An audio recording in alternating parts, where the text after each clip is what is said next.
S.C. Verma, Gauss law का numerical 12. A charge Q is placed at the center of uncharged hollow metallic sphere of radius A. तो हमें A और B और C part करना है। तो A part में कहा है find the surface charge density on the inner surface and the outer surface. तो यहाँ पे एक मेटल का हॉलो स्फीयर दिया हुआ है और इसके सेंटर पे एक पॉजिटिव चार्ज रखा हुआ है। अब पॉजिटिव चार्ज होता है तो इलेक्ट्रिक फील्ड उससे अवे होती है और हमें यहाँ पे सरफेस चार्ज डेंसिटी फाइंड करनी इस मेटल सरफेस के इनर और आउटर सरफेस पर। अभी क्यू चार्ज होता है तो उसके कारण इलेक्ट्रिक फील्ड होती है रेडियली आउटवर्ड, मतलब इसके कारण इलेक्ट्रिक फील्ड इस डायरेक्शन में होगी। ऐसी इस तरह से इलेक्ट्रिक फील्ड होगी सभी डायरेक्शन में रेडियली आउटवर्ड। लेकिन ये मेटल में यहाँ पे इलेक्ट्रिक फील्ड नहीं होती। मेटल के अंदर ये जो स्फीयर होगा इसके मेटल के अंदर इलेक्ट्रिक फील्ड 0 होती है। लेकिन हम यहाँ पे बोल रहे हैं कि यहाँ से इस तरह से इलेक्ट्रिक फील्ड आ रही है और यहाँ पे वो टर्मिनेट होगी। इलेक्ट्रिक फील्ड यहाँ पे तो आ रही है, अब वो 0 कैसे बनेगी? तो अगर ये इलेक्ट्रिक फील्ड वेक्टर क्वांटिटी होती है तो इसके अपोजिट अगर उतनी मैग्नीट्यूड की इलेक्ट्रिक फील्ड यहाँ पे होगी तो दोनों का इफेक्ट एक दूसरे को कैंसिल करके वहां पे 0 इलेक्ट्रिक फील्ड आ सकती है। मतलब जैसे पॉजिटिव चार्ज के कारण यहाँ पे जा रही है, अगर यहाँ पे पॉजिटिव चार्ज होगा तो यहाँ पे क्योंकि इलेक्ट्रिक फील्ड वो पॉजिटिव चार्ज से स्टार्ट होती है और नेगेटिव पे एंड होती है। तो यहाँ पे अगर एक पॉजिटिव और नेगेटिव इस तरह से चार्जेस हो तो पॉजिटिव या इंफिनिटी पे एंड होती है, पॉजिटिव टू इंफिनिटी एंड होती है, या तो फिर पॉजिटिव टू नेगेटिव। तो यहाँ पे पॉजिटिव है, अब यहाँ पे तो इंफिनिटी नहीं होगा, लेकिन यहाँ पे नेगेटिव चार्ज होगा तो यहाँ पे इलेक्ट्रिक फील्ड होगी और इलेक्ट्रिक फील्ड उतनी होनी चाहिए जैसे ये पॉजिटिव क्यू जितना मैग्नीट्यूड है उतना मैग्नीट्यूड यहाँ पे आ गया। तो इसके कारण यहाँ पे इलेक्ट्रिक फील्ड आ जाएगी और दोनों इक्वल और अपोजिट हो गए तो यहाँ पे इलेक्ट्रिक फील्ड मेटल में 0 आ सकती है। मतलब यहाँ पे सेंटर पे इस मेटल हॉलो स्फीयर के अंदर कोई नेट चार्ज नहीं होता है, नेट चार्ज को 0 बनाना होता है। तो ये प्लस क्यू चार्ज यहाँ पे रखा, तो ये प्लस क्यू चार्ज क्या करेगा, एक मेटल के जो भी फ्री इलेक्ट्रॉन्स हो गया उतने मैग्नीट्यूड के उस सभी नेगेटिव चार्ज को अट्रैक्ट करेगा।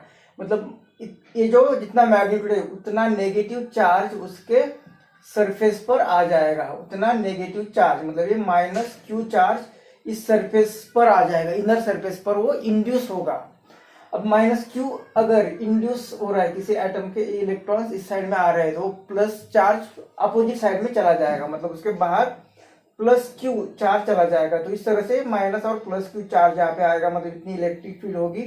तो इस इलेक्ट्रिक बाहर की जो इलेक्ट्रिक फील्ड है उसे वो कैंसिल करेगा और मेटल के अंदर इलेक्ट्रिक फील्ड 0 होगी। हम बस बोल सकते हैं कि जो मेटल का हॉलो सरफेस है इसके अंदर नेट चार्ज जो होगा वो 0 होगा। मतलब यहाँ पे प्लस क्यू है तो यहाँ पे माइनस क्यू आएगा और यहाँ इसके अंदर नेट चार्ज 0 बनेगा। मतलब जो भी चार्ज है वो इस मेटल सरफेस के आउटसाइड पर अपीयर होगा जो कि ये प्लस क्यू चार्ज होगा। तो इस तरह से ये कॉन्सेप्ट होगा। अब हमें कहा कि सरफेस चार्ज डेंसिटी मतलब क्या कि चार्ज पर यूनिट एरिया, और ये चार्ज कितना है तो इनर सरफेस पर है माइनस क्यू, मतलब इस इनर सरफेस पर ये माइनस क्यू चार्ज, और एरिया कितना होगा तो ए रेडियस दी हुई है हमें तो ये आएगा 4 पाई ए स्क्वायर। तो ये पार्ट का ये होगा एक आंसर। और आउटर पे क्या होगा तो वहां पे प्लस क्यू चार्ज और उसका एरिया होगा 4 पाई ए स्क्वायर। तो ये होगा ए पार्ट का आंसर। बी पार्ट में क्या किया है कि इस आउटर सरफेस पर फिर से बाहर से प्लस क्यू चार्ज रखा हुआ है, तो फिर से ए इनर सरफेस पर कितनी सरफेस चार्ज डेंसिटी होगी और आउटर सरफेस पर कितनी सरफेस चार्ज डेंसिटी होगी ये फाइंड करना है। तो इनर सरफेस पर अभी माइनस क्यू चार्ज है, क्यों? क्योंकि इस प्लस क्यू चार्ज को वो नेट चार्ज 0 बनाएगा। हॉलो मेटल सरफेस स्फीयर होगा तो उसके अंदर कोई चार्ज नहीं होता, नेट चार्ज नहीं होता, तो उसे अगर 0 बनाना है तो इसके अंदर माइनस क्यू चार्ज ही रहेगा।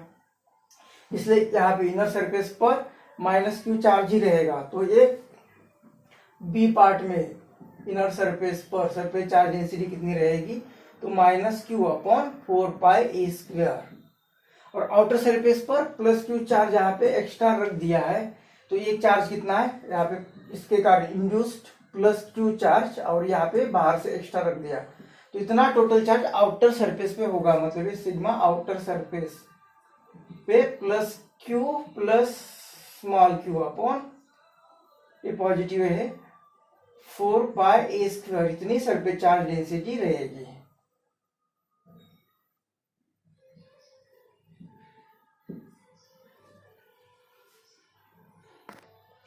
और सी पार्ट में कहा है कि find the electric field inside the sphere at a distance x from the centre in the situation ए और बी। तो ए और बी में फिर से अभी मतलब इस सी पार्ट में हमें इलेक्ट्रिक फील्ड फाइंड करनी है। तो इलेक्ट्रिक फील्ड गॉस लॉ से हम गॉस लॉ यूज करते हैं, और गॉस लॉ से अभी तक बहुत ऐसे न्यूमेरिकल गॉस लॉ की न्यूमेरिकल देखे कि ये electric field E D S is equal to charge enclosed upon epsilon naught.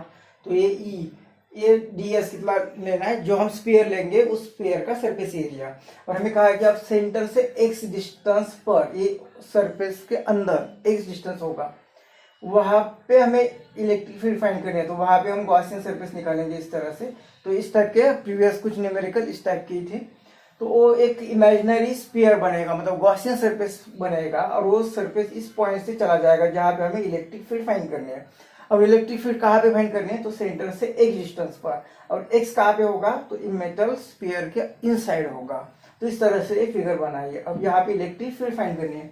तो ये ई कांस्टेंट इसलिए बाहर लिया, और डी एस, तो इस अभी जो गॉसियन सरफेस होगा उसका सरफेस एरिया वो होता है 4 पाई आर स्क्वायर। रेडियस कितनी एक्स ली, तो उसका square is equal to charge enclosed Q enclosed upon epsilon naught. तो ये ई इज इक्वल टू आएगा, चार्ज एनक्लोज कितना है, तो ये जो स्पेयर है इसके अंदर का, अब ये माइनस क्यू जो इंड्यूस चार्ज हुआ था वो तो बाहर है, ये एक्स्ट्रा क्यू चार्ज रखा वो भी बाहर है, पॉजिटिव भी बाहर है।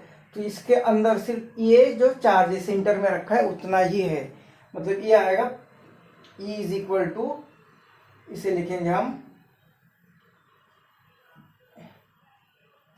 E is equal to Q enclose, मतलब ये प्लस क्यू चार्ज अपॉन ये 4 पाई यहाँ पे आ जाएंगे, ये एप्सिलॉन नॉट और ये एक्स स्क्वायर। तो ये इलेक्ट्रिक फील्ड।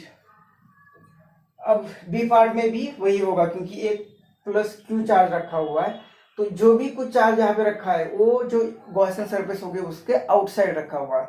हमें गॉसियन स्फीयर के अंदर जो चार्ज होगा वही लेना है, और वो चार्ज प्लस क्यू ही है। तो मतलब ये दोनों भी ए और बी पार्ट के लिए यही आंसर आएगा।